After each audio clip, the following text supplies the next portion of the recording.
Hello everyone, welcome back to the another current affairs session of hello scholar. इस video में हम जानेंगे current affairs 29 अक्टूबर के। अगर आपने हमें अभी तक सब्सक्राइब नहीं किया है तो प्लीज़ आप हमें सब्सक्राइब करें। सेशन अच्छा लगे तो प्लीज़ लाइक करें। चलिए स्टार्ट करते हैं क्वेश्चन नंबर 1 के साथ आज का सेशन।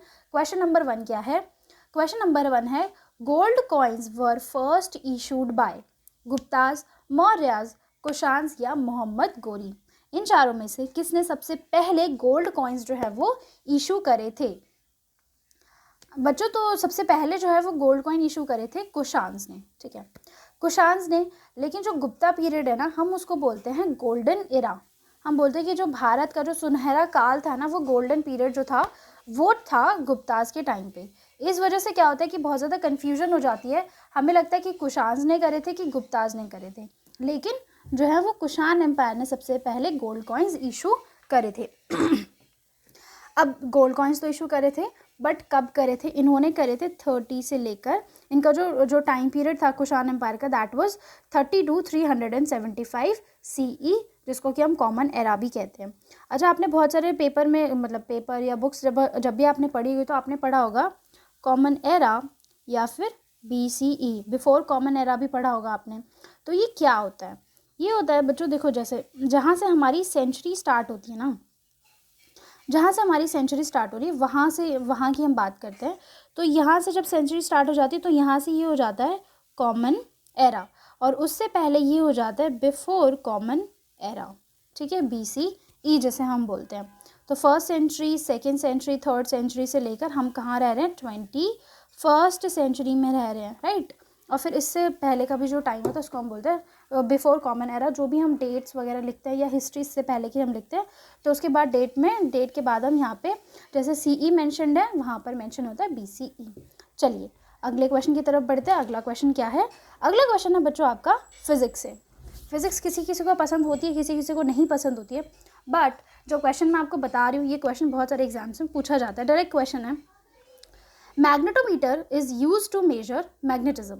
मैग्नेटिज्म को मेजर करने के लिए हम मैग्नेटोमीटर यूज़ करते हैं। मैग्नेटिज्म कैसे? जैसे मैग्नेटिज्म, अर्थ का अपना एक मैग्नेटिक फील्ड है, एक मैग्नेटिक चार्ज है अर्थ का। वो किस वजह से है बच्चों? कभी कभी जब हम छोटे थे, बचपन में हमें बताया जाता था कि एक बहुत बड़ा सा मैग्नेट है, इस वजह से जो हमारा कंपास होता है वो डायलेट करता है। तो वो क्यों होता है? वो इस वजह से होता है, जैसे अर्थ है, रिवॉल्व कर रही है, रोटेट कर रही है अपने एक्सिस पर, है ना। तो जो अर्थ का जो मेंटल वाला पार्ट है ना, वहाँ पे बहुत सारा लिक्विड मेटल है। तो जब ऐसे अर्थ रोटेट कर रही है, रेवोल्यूट कर रही है, तो फिर उसमें ऑब्वियसली बात है जो लिक्विड मेटल है वो भी रोटेट करता है, वो भी रेवोल्यूट करता है अर्थ के साथ साथ। तो उस वजह से क्या होता है कि मैग्नेटिक फील्ड क्रिएट हो जाती है। अब इसका एक छोटा सा एग्जाम्पल है, जब हम छोटे थे तो हम बचपन में एक आयरन स्ट्रिप पर बहुत ज़्यादा बार हम कोई भी चीज़ रब करते थे, कोई भी मेटल रब करते थे, तो उसमें मैग्नेटिक चार्ज डेवलप हो जाता है ना। तो वैसे ही अर्थ में भी मैग्नेटिक चार्ज डेवलप हो जाता है। चलिए, मैग्नेटोमीटर तो हम मैग्नेटिज्म मेजर करने के लिए यूज़ करते हैं, लेकिन हम बैरोमीटर क्यों यूज़ करते हैं?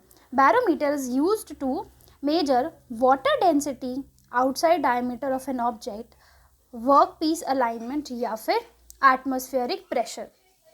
4 ऑप्शन है आपके पास। अब आप मुझे ये बताइए कि हम बैरोमीटर से क्या मेजर करते हैं?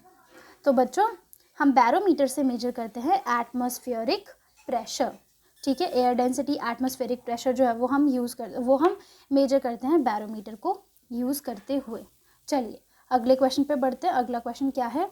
Who published world energy outlook. World energy outlook को कौन पब्लिश करता है? WHO, world health organization, international energy agency IEA, WEF, world economic forum, या फिर IMF, इंटरनेशनल मॉनेटरी फंड्स।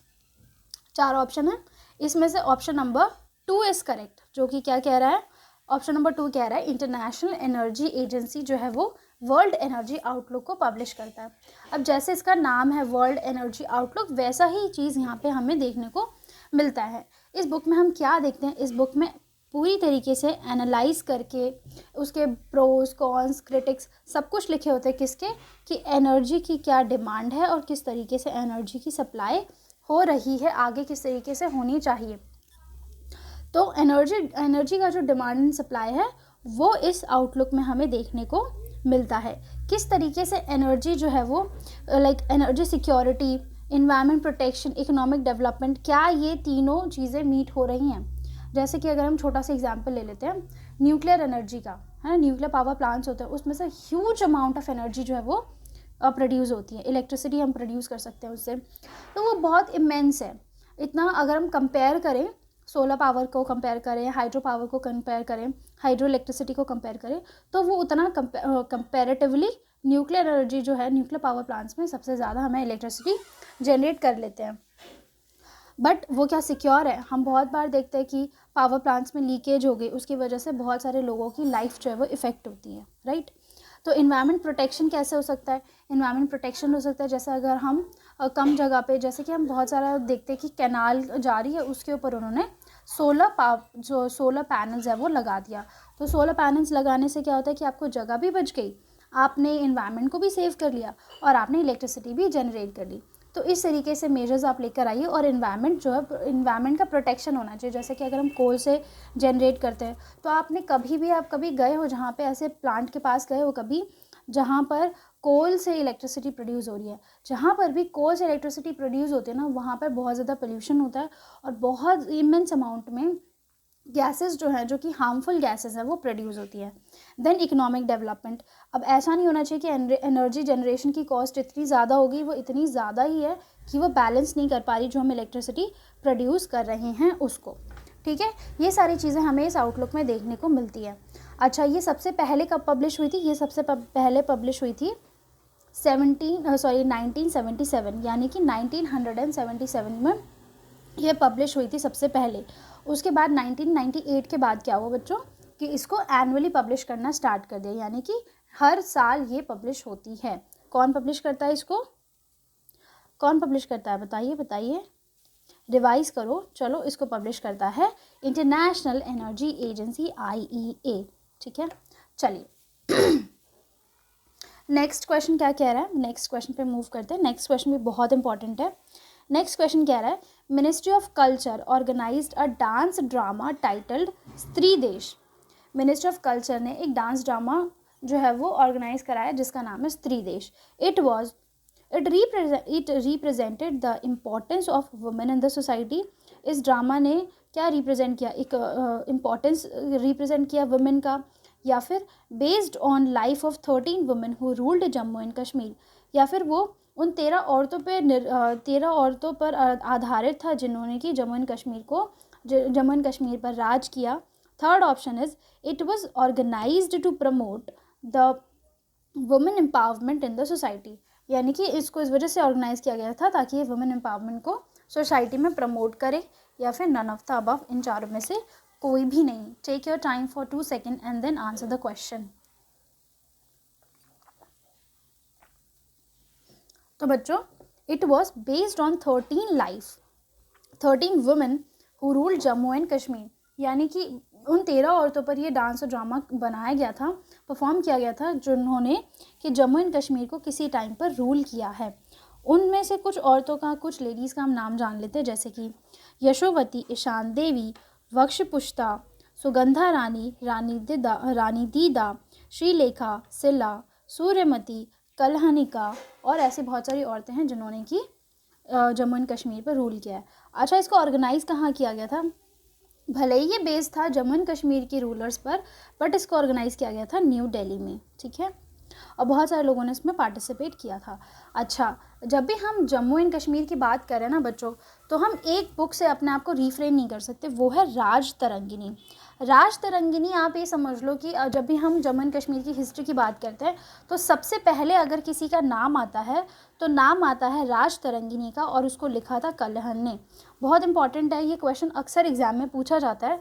राज तरंगिनी जो है वो जम्मू एंड कश्मीर की पूरी हिस्ट्री, डिटेल हिस्ट्री है, और बहुत ज़्यादा हम इसको ऑथेंटिक सोर्स देखते हैं, क्योंकि देखो हमें बुक मिल रही है, हमें नहीं पता कि किसने क्या सोच के लिखा है, उसका क्या पर्सपेक्टिव था, राइट।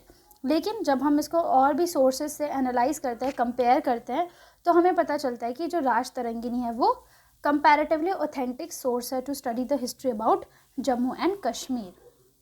चलिए अगला question again very important. Question number 5 क्या कह रहा है? Recently tiger triumph exercise was conducted between which of the following nations. इन चारों में से इंडिया की जो एक्सरसाइज है ये कौन से देश के साथ होती है? रशिया के साथ होती है, जापान के साथ होती है, यूएई के साथ होती है, या फिर यूएसए के साथ होती है, यानी कि अमेरिका के साथ होती है या यूएई के साथ होती है।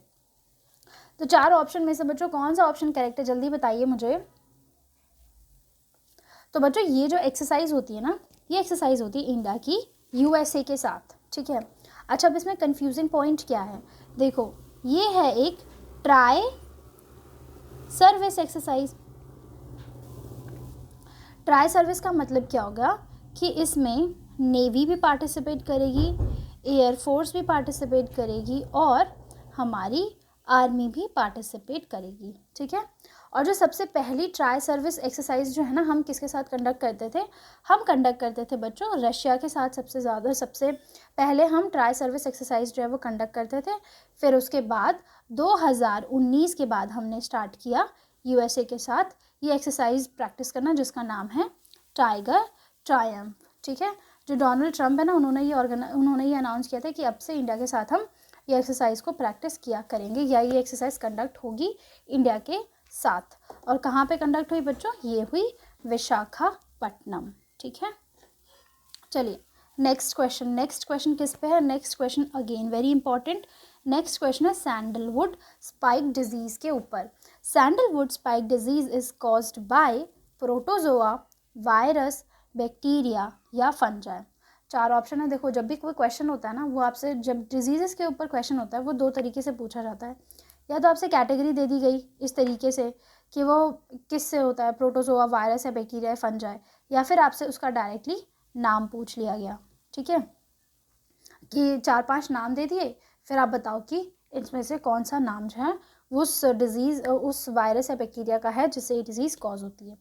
तो बच्चों जो सैंडलवुड स्पाइक डिजीज़ है ना, ये कॉज होती है बैक्टीरिया के द्वारा, ठीक है। अब पहले तो ये ना सिर्फ और सिर्फ जंगलों में ये डिजीज़ पाई जाती थी, लेकिन अब क्या हमें देखने को मिल रहा है कि जहाँ पर सैंडलवुड यानी कि चंदन कमर्शियली ग्रो होता है, वहाँ पर भी ये डिज़ीज़ हमें देखने को मिल रही है। तो ये कॉज करता है फाइटोप्लाज्म बैक्टीरिया। ये बैक्टीरिया है जो कि ये डिज़ीज़ कॉज करता है। इसका नाम बहुत इंपॉर्टेंट है, इसका नाम तो आपको जानना ही पड़ेगा, याद करना ही पड़ेगा, प्लाज्मा बैक्टीरिया, ठीक है। बैक्टीरिया के द्वारा होती है, नाम मैंने आपको बता दिया। कौन से प्लांट पर ये सबसे ज़्यादा पाई जा रही है? अब ये पाई जा रही है चंदन पर, ठीक है, सैंडलवुड पर। अच्छा, सैंडलवुड का पॉलिनेटर कौन होता है? बहुत बार बचपन में हमने सुना है कि सांप जो होता है वो चंदन के पेड़ के आसपास ही लिपटा रहता है, आसपास ही रहता है। तो जो स्नेक होते हैं वो पॉलिनेटर होते हैं चंदन यानी सैंडलवुड ट्री के, ठीक है।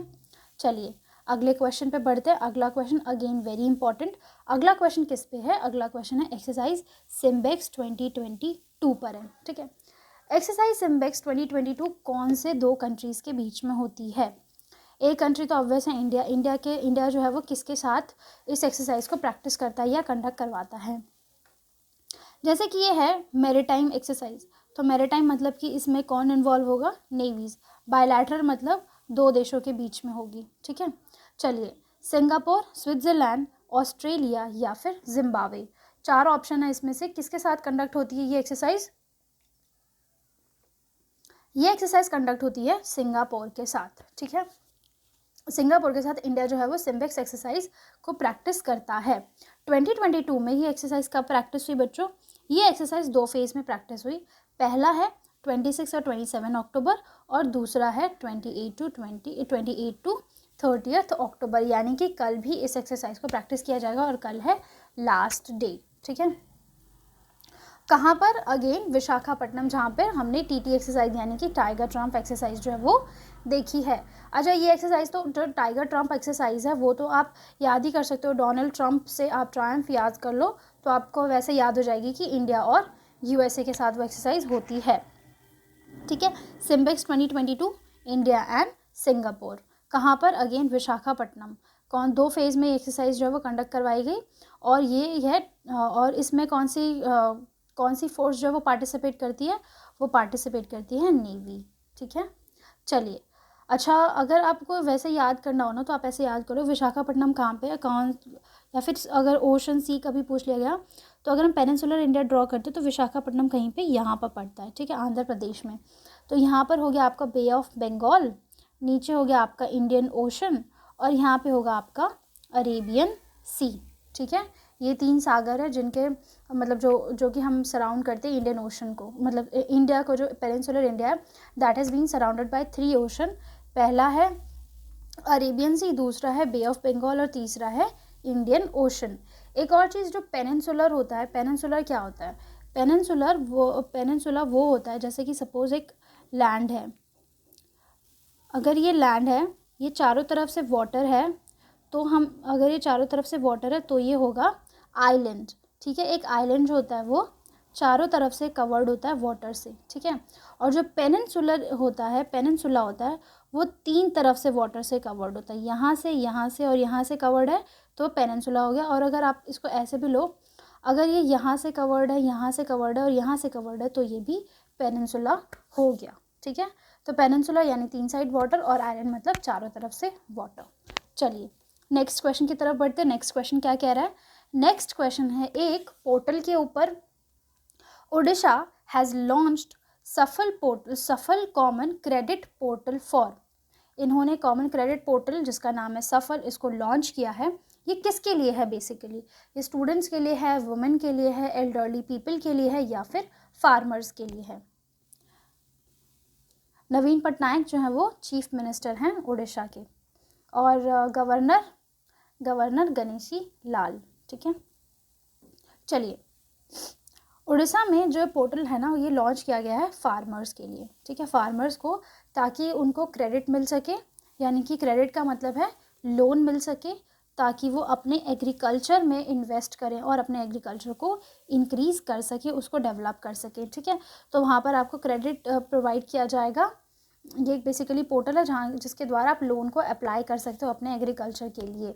अपनी ज़मीन पर कोई भी खेती करने का मन है आपका, आपके पास पैसा नहीं है, तो आप, अगर आप उड़ीसा से बिलोंग करते हो, if you belong to the state of Orissa, then you can easily get access to this portal. चलिए अगला क्वेश्चन क्या है? अगला क्वेश्चन अगेन एक डिजीज़ के ऊपर है।